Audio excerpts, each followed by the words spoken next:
12 বছরের মেয়েকে খালা খালু টাকার বিনিময়ে ভয় দেখিয়ে তার বাবা মাকে না জানিয়ে এক মাদকাসক্ত ব্যক্তির হাতে তুলে দেন। বিস্তারিত থাকছে স্টাফ রিপোর্টার মাহাবুল আলমের প্রতিবেদনে।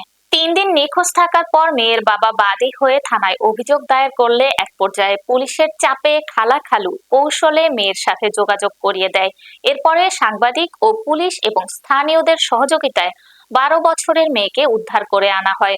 শ্রীপুর থানার ওসি মোহাম্মদ নাসির উদ্দিন বিষয়টি নিশ্চিত করেন। এসআই নূর কাশেম এর সহযোগিতায় রাতেই আসামি ধরতে সক্ষম হয়।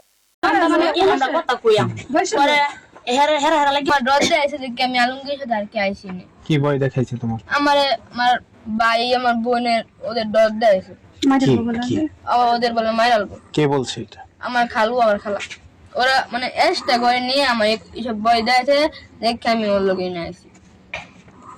পরে আর আমার বলছে যে এনে কেউ লোক কইলে আমার বলে ক্ষতি করবো, এটা লাগে আমি আর কিছু কই না। আমি কি বলি তোমার দুষ্গুণ থাকলে আমি মেয়েদের আমি না ভালো লাগে নিবি। আচ্ছা আমরা গাইলাম পরে বললাম আমাদের মেয়ে আমার সাথে একটু আলাপ করতে দেন। গালি গালাজ না তালা মারতে আমাদের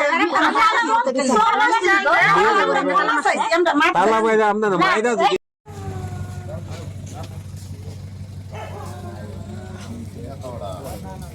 আমরা এখন আলহামদুলিল্লাহ থানার ভিতরে ঢুকতেছি।